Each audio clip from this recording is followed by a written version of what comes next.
ओम शांति। मैं एक आत्मा हूँ, प्रकृति के बीच में निवास करती हूँ, परम पिता परमात्मा की संतान हूँ। अपने कर्मों का पाठ बजाने इस साकारी दुनिया में आई हूँ। मैं अजर अमर अविनाशी हूँ, आँखों द्वारा देखने वाली, मुख द्वारा बोलने वाली, कानों द्वारा सुनने वाली चैतन्य शक्ति हूँ। ये शरीर मेरा एक वस्त्र है जिसे धारण कर मैं आत्मा अपने कर्मों का पाठ बजाती आई हूँ। मैंने अनेक जन्मों में अनेक शरीर धारण कर अपने कर्मों का पाठ बजाया। अब मन बुद्धि के द्वारा साकारी लोक से दूर, सूरज चांद तारागण से भी दूर, आवाज की दुनिया से परे शांति धाम जा रही हूँ। मैं शिव बाबा के सानिध्य में स्थित हूँ। अहो, यहाँ पर कितनी शांति ही शांति है, प्रकाश ही प्रकाश है। मैं आत्मा अपने निज स्वरूप में स्थित हूँ। मैं शांत स्वरूप आत्मा हूँ। मैं प्रेम स्वरूप आत्मा हूँ। मैं सुख स्वरूप आत्मा हूँ। मैं आनंद स्वरूप आत्मा हूँ। मैं पवित्र स्वरूप आत्मा हूँ। मैं ज्ञान स्वरूप आत्मा हूँ। मैं शक्ति स्वरूप आत्मा हूँ। बाबा, आप सर्व आत्माओं के कल्याणकारी पिता हो। रूप में बिंदु और गुणों में सिंधु हो। जन्म मरण से न्यारे हो। सुख करता दुख हरता हो। सारे संसार के स्वामी हो। अजर अमर अविनाशी हो। सर्वशक्तिवान हो। शांति के सागर हो। गुणों के भंडार हो। प्रेम के सागर हो। सुख के सागर हो। पवित्रता के सागर हो। प्रकाशमान हो। मैं अपने शब्दों में आपकी विशेषताओं का वर्णन नहीं कर सकती हूँ बाबा। आपने मुझे परम प्यार देकर मेरी जन्म जन्मांतरों की थकान दूर कर दी है बाबा। आप मेरे परम हितैषी हो। आप ही मेरे सच्चे सच्चे माता पिता हो, सदगुरु हो, टीचर हो, भाई हो, मित्र हो, बच्चा हो, साजन हो। आप ही मेरे सब कुछ हो बाबा। आपसे ही मेरे सर्व संबंध है। आप मिले मुझे सब कुछ मिल गया है बाबा। मैं आपकी कहाँ तक सराहना करूं बाबा। आपने तो मुझे जीवदान दे दिया है। आपकी गुण और शक्तियाँ मुझ में समा रही है। मेरे जन्मों जन्मों के पाप कर्म खत्म हो रहे हैं। मैं आत्मा पावन बनती जा रही हूँ, संपूर्ण बनती जा रही हूँ। मैं सदैव आपकी आज्ञाकारी बनकर रहूँगी। आप जो कहोगे। जी हाँ बाबा, मैं आपकी यज्ञ रक्षक यज्ञ स्नेही हूँ। मैं आपकी हूँ, आपकी ही थी और सदा आपकी ही होके रहूँगी। इस भाग्य को सदैव याद रखूँगी और सदा आपकी आभारी रहूँगी। ओम शांति। विश्व की सर्व आत्माओं का कल्याण हो, कल्याण हो, कल्याण हो। सबको सुख मिले, शांति मिले, आनंद मिले। सबको आपका परिचय मिले बाबा, आपका ज्ञान मिले। हर आत्मा आपके वर्षे की अधिकारी बने। संसार सुखमय बनता जा रहा है। प्रकृति के पांचों तत्व शुद्ध सत्वगुणी बनते जा रहे हैं। सबके विकार दूर हो रहे हैं। सब निरोगी हो रहे हैं। सबके कष्ट दूर हो रहे हैं। विश्व की सर्व आत्माओं का कल्याण हो, कल्याण हो, कल्याण हो। 17 जून 2020 की मुरली है। बाबा ने कहा, मीठे बच्चे, याद में रहो तो दूर होते भी साथ में हो। याद से साथ का भी अनुभव होता है और विकर्म भी विनाश होते हैं। प्रश्न है, दूर देसी बाप बच्चों को दूरान देसी बनाने के लिए कौन सा ज्ञान देते हैं? उत्तर है, आत्मा कैसे चक्र में भिन्न भिन्न वर्णों में आती है, इसका ज्ञान दूरान देसी बाप ही देते हैं। तुम जानते हो, अभी हम ब्राह्मण वर्ण के हैं। इसके पहले जब ज्ञान नहीं था तो शूद्र वर्ण के थे। उसके पहले वैश्य वर्ण के थे। दूर देश में रहने वाला बाप आकर ये दूरान देसी बनाने का सारा ज्ञान बच्चों को देते हैं। गीत है, जो पिया के साथ है उस पर ज्ञान की बरसात है। ओम शांति। जो ज्ञान सागर के साथ है उसके लिए ज्ञान की बरसात है। तुम बाप के साथ हो ना, भल विलायत में हो वा कहाँ भी हो, साथ हो, याद तो रखते हो ना। जो भी बच्चे याद में रहते हैं वो सदैव साथ में है। याद में रहने से साथ रहते हैं और विकर्म विनाश होते हैं।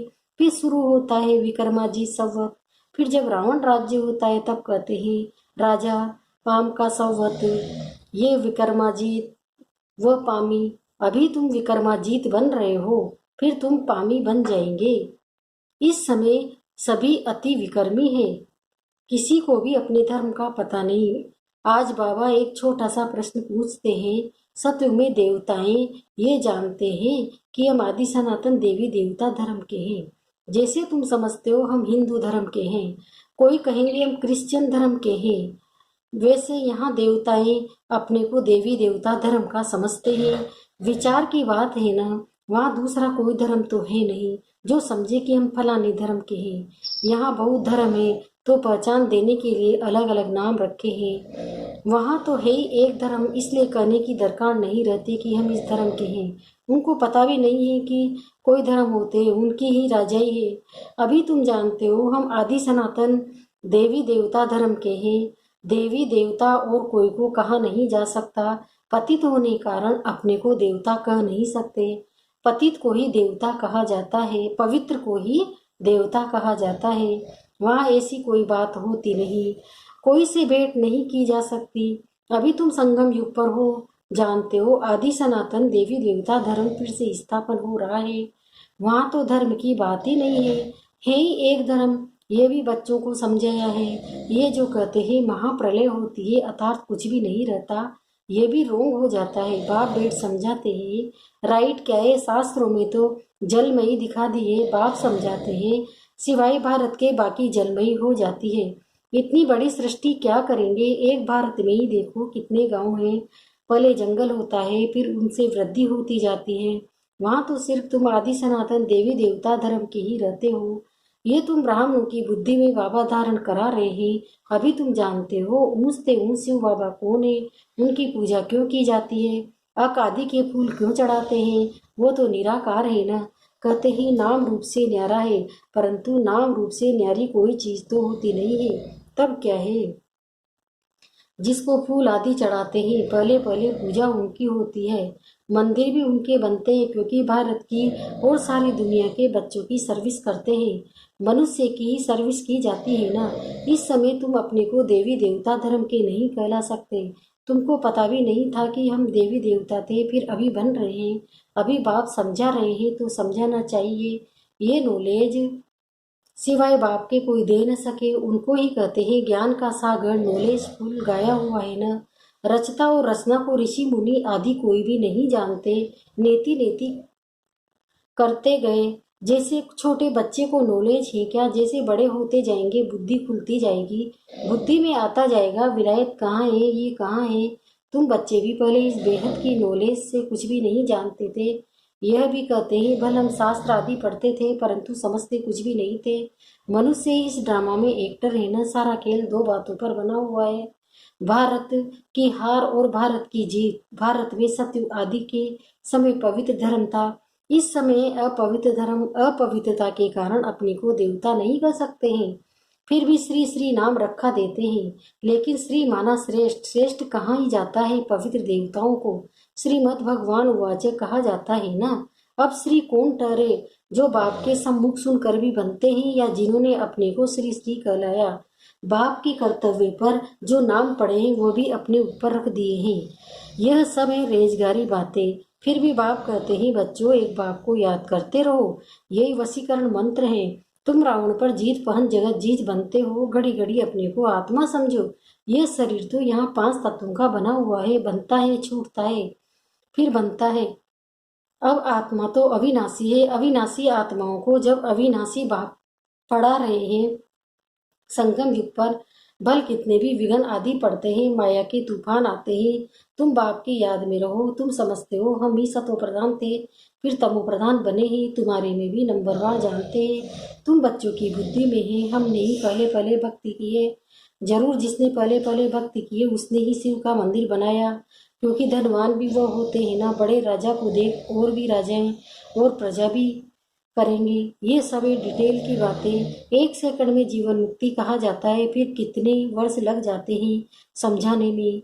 ज्ञान तो सहज है, उसमें इतना टाइम नहीं लगता जितना याद की यात्रा पर लगता है। पुकारते भी है, बाबा आओ, आकर हमको पतित से पावन बनाओ। ऐसे नहीं कहते कि बाबा हमें विश्व का मालिक बनाओ। सब कहेंगे पतित से पावन बनाओ। पावन दुनिया कहा जाता है सत्य को, इनको पतित दुनिया कहेंगे। पतित दुनिया कहते हुए भी अपने को समझते नहीं, अपने प्रति घृणा नहीं रखते।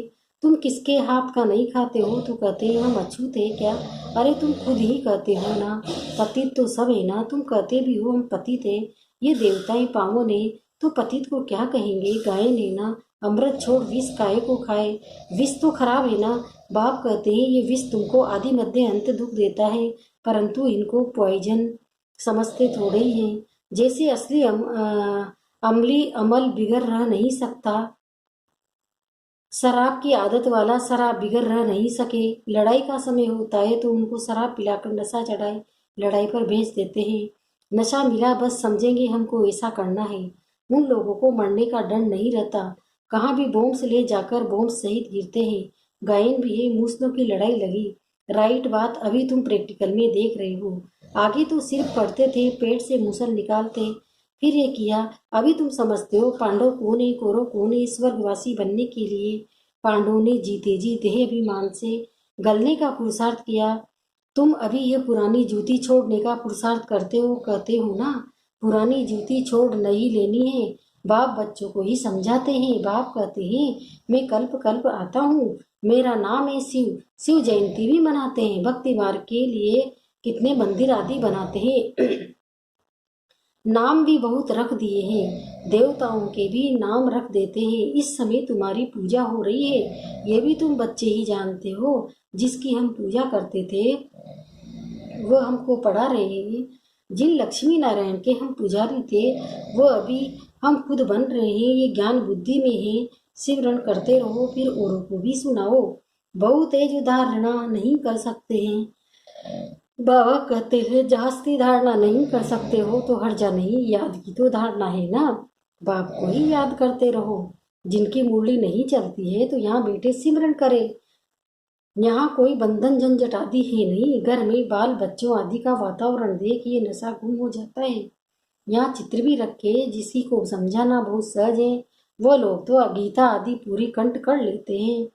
सिख लोगों को भी ग्रंथ कंठ रहता है, तुमको क्या कंठ करना है बाप को? तुम कहते हो भी हो बाबा ये है बिल्कुल नई चीज, ये एक ही समय है, जबकि तुमको अपने को आत्मा समझ एक बाप को याद करना है। 5000 वर्ष पहले भी सिखाया था और कोई की ताकत नहीं जो ऐसे समझा सके। ज्ञान सागर है ही एक बाप, दूसरा कोई हो न सके। ज्ञान सागर बाप ही तुमको समझाते हैं। आजकल ऐसे भी बहुत लिखते हैं जो कहते हैं हमने अवतार लिया है, इसलिए सच की स्थापना में कितने विघ्न पड़ते हैं। परंतु गया हुआ है, सच की नाव हिलेगी डुलेगी लेकिन डूबेगी नहीं। अब तुम बच्चे बाप के पास आते हो तो तुम्हारे दिल में कितनी खुशी रहनी चाहिए। आगे यात्रा पर जाते थे तो दिल में क्या आता था, अभी घर बार छोड़ यहाँ आते हो तो क्या ख्यालात आते हैं। हम बाप दादा के पास आते हैं, बाप ने ये भी समझाया है। मुझे सिर्फ शिव बाबा कहते हैं, जिसमें प्रवेश किया है वह है ब्रह्मा। बिरादरियां होती है ना, पहली पहली बिरादरी ब्राह्मणों की है, फिर देवताओं की बिरादरी हो जाती है। अभी दूरान देसी बाप बच्चों को दूरान देसी बनाते हैं। तुम जानते हो आत्मा कैसे सारे चक्र में भिन्न भिन्न वर्णों में आई है, इसका ज्ञान दूरान देसी बाप ही देते हैं। तुम विचार करेंगे अभी हम ब्राह्मण वर्ण के हैं, इसके पहले जब ज्ञान नहीं था तो शूद्र वर्ण के थे। हमारा है ग्रेट ग्रेट ग्रैंडफादर ग्रेट शूद्र, ग्रेट वैश्य, ग्रेट क्षत्रिय, उसके पहले ग्रेट ब्राह्मण थे। अब ये बातें सिवाय बाप के और कोई समझा न सके। इनको कहा जाता है दूरान देश का ज्ञान। दूर देश में रहने वाला बाप आकर दूर देश का सारा ज्ञान देते हैं बच्चों को। तुम जानते हो हमारा बाबा दूर देश से इसमें आते हैं। ये पराया देश पराया राज्य है। शिव बाबा को अपना शरीर नहीं है और वह ज्ञान का सागर है। स्वर्ग का राज्य भी उनको देना है।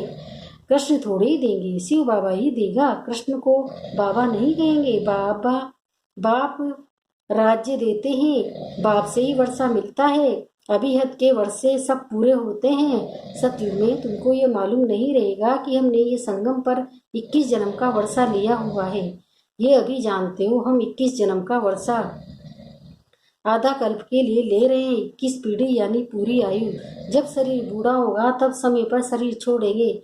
जैसे सर्प पुरानी खल छोड़ नई ले लेते हैं, हमारा भी पाठ बजाते बजाते ये चूल्हा पुराना हो गया है। तुम सच्चे सच्चे ब्राह्मण हो, तुम्ही ही ब्रह्मरी कहा जाता है। तुम कीड़ों को आप समान ब्राह्मण बनाती हो। तुम्हें कहा जाता है कि कीड़े को ले आकर बैठ भू भू करो। ब्रह्मरी भी भू भू करती है। फिर कोई को तो पंख आ जाते हैं, कोई मर जाते हैं। मिसाल सब अभी के हैं। तुम लाडले बच्चे हो, बच्चों को नूर रतन कहा जाता है। बाप कहते हैं नूरे रतन तुमको अपना बनाया है, तो तुम भी हमारे हुए ना। ऐसे बाप को जितना याद करेंगे पाप कटते जाएंगे, और कोई को भी याद करने से पाप नहीं कटेंगे। अच्छा, मीठे मीठे सिकिलदे बच्चों प्रति माता पिता बाप दादा का याद प्यार और गुड मॉर्निंग। रूहानी बाप की रूहानी बच्चों को नमस्ते। हम रूहानी बच्चों की भी रूहानी माता पिता बाप दादा को याद प्यार गुड मॉर्निंग, नमस्ते नमस्ते नमस्ते। शुक्रिया बाबा शुक्रिया, आपका पद्मा पदम शुक्रिया। धारणा के लिए मुख्य सहारे पहला है जीते जी दे अभिमान में से गलने का पुरुषार्थ करना है। इस पुरानी जूती में जरा भी ममत्व न रहे। दूसरा है सच्चा ब्राह्मण बन कीड़ों पर ज्ञान की भू भू कर उन्हें आप समान ब्राह्मण बनाना है। वरदान है होपलेस में भी होप पैदा करने वाले सच्चे परोपकारी संतुष्ट मणि भव। विस्तार बता रहे बाबा। त्रिकालदर्शी बन हर आत्मा की कमजोरी को परखते हुए उनकी कमजोरी को स्वयं में धारण करने या वर्णन करने के बजाय कमजोरी रूपी कांटे को कल्याणकारी स्वरूप से समाप्त कर देना, कांटे को फूल बना देना, स्वयं भी संतुष्ट मणि के समान संतुष्ट रहना और सर्व को संतुष्ट करना।